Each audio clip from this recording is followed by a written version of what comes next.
Alors, dans l'actualité de ce mercredi 20 novembre, d'abord, je vous parle de ce souper bénéfice qui avait lieu là, à Saint-Élyséard, dans Bellechasse. C'était pour souligner ou pour aider le service de travail de rang.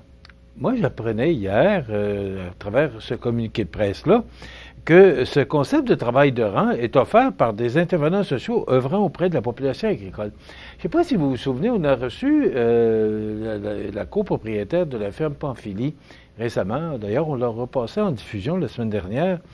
Et c'est là qu'on apprend que les producteurs et productrices ont ça difficile. Et c'est pas toujours évident. C'est pas toujours évident d'abord parce que c'est la paperasse que ces gens-là ont à remplir. Ce sont des agriculteurs et la journée d'un agriculteur. Bon, vous allez dire, oui, mais l'hiver, c'est un petit peu plus tranquille. Oui, peut-être. Mais moi, je prends pas ça comme ça parce que j'ai des gens qui ont des fermes laitières, là, pour avoir vécu ça du côté de mes grands-parents, là, c'est le matin et le soir, il n'y a pas de congé, là, c'est la traite tous les 2 fois par jour, 7 jours par semaine, 52 semaines par année, que ce soit Noël, le jour de l'an ou Pâques, les vaches ont besoin de la traite et c'est comme ça que ça se passe. Il y a des fermes puis, qui ont changé de vocation, qui sont plus dans le grain ou autre spécialité, là. Mais quand même, ces gens-là sont tellement importants. Vous êtes peut-être en train de déjeuner au moment où vous regardez cette émission-là, ou en train de souper, ou en train de dîner. Tout ce qu'on a dans notre réfrigérateur, ben, c'est le travail de ces gens-là. Et pourtant, ils l'ont dur.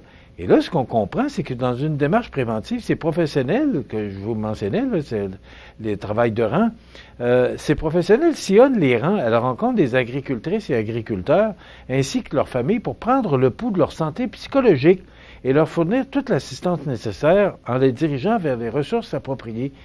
Parce que on n'ira pas. Hein? On est toujours un peu pas le temps. Pourtant, c'est tellement important. Alors, comme ces gens-là n'ont pas le temps de se déplacer, ben ce sont des professionnels qui vont à leur rencontre, puis qui vont voir comment ils vivent leur situation, parce que tout coûte de plus en plus cher, tout est plus compliqué, c'est vrai que c'est...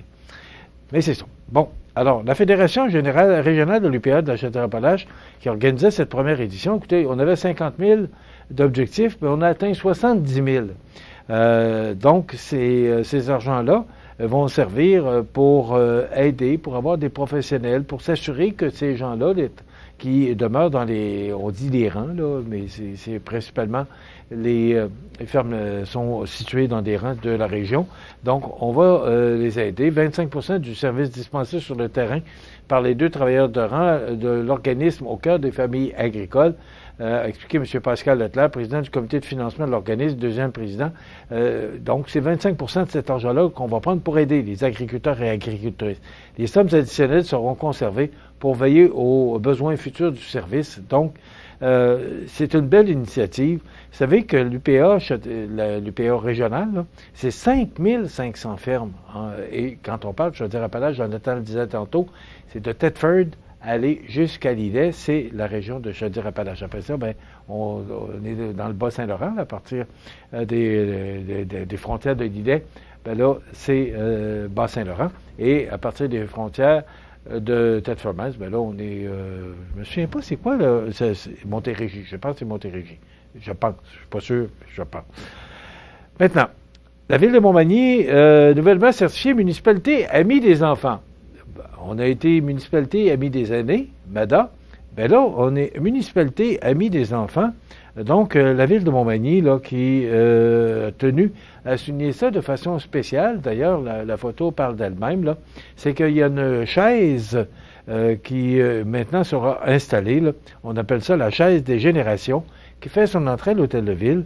Moment propice pour la ville, alors que la grande semaine des tout-petits bat son plein. Je ne savais pas qu'il y avait une semaine des tout-petits, mais il y a une semaine des tout-petits. Alors, c'est jusqu'au 24 novembre. Ça commençait le 18 novembre. Alors, à cette occasion, ben, la chaise de génération, conçue et décorée par les enfants, sera placée là où se prennent les décisions dans la salle du conseil municipal pour symboliser la voix des enfants, ayant pour objectif de rappeler aux élus l'importance de placer les enfants au centre de leurs préoccupations et de leurs décisions pour assurer l'avenir des jeunes générations. Et voilà. Ben là, je pense on est ville amie des aînés, et là, on est ville, municipalité, amie des enfants. Alors, ce projet là, de chaise de génération est porté par Mère au front, un organisme dont la mission est de protéger les enfants et la vie sur Terre face à l'urgence climatique. Et le camp Trois-Saumons s'est vu remettre le prix Excellence dans la catégorie programmation et vie de camp par l'Association des camps du Québec pour le programme de perfectionnement en randonnée. C'est mon ami Jean à la production qui a vu ça. Vous savez, moi, et je le dis vraiment respectueusement, c'est un bel honneur. Ben, on l'a mis sur la page Facebook du camp Trois-Saumons. Alors, pour ceux qui sont amis du camp Trois-Saumons, ils l'ont su. Pour les autres, ben là, vous l'apprenez par CMA TV. Et là, Facebook, là, moi, quand j'entends parler de Facebook, là, ça ne rejoint pas tout le monde. Ça rejoint vos amis. À moins que vous payiez ou que quelqu'un partage et qu'il y a beaucoup d'amis, là, ça va faire boule de neige. Mais Facebook, c'est pas compliqué. C'est quand vous publicisez, à moins de payer, quand vous publicisez quelque chose, ça rejoint les amis que vous avez. Alors, le camp Trois-Saumons, qui ont quand même beaucoup d'amis, ben, ce communiqué de presse-là, et cet hommage-là, cet honneur-là, quand même, un prix Excellence, c'est le prix Excellence Programmation et vie de camp dans la catégorie camp de vacances ou camp familial certifié qui a été remis au camp Trois-Saumons pour son programme de perfectionnement en randonnée. C'est 11 jeunes qui ont vécu une expérience unique dans les monts Wapishka.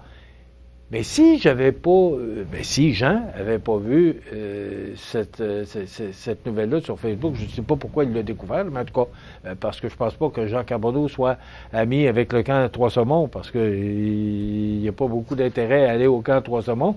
Mais quand on regarde ça, je trouve ça dommage parce que j'aurais apprécié que ces gens-là nous envoient leur communiqué et qu'on le dise comme on le fait là, parce que c'est un bel hommage, c'est un bel honneur, et c'est dans notre région.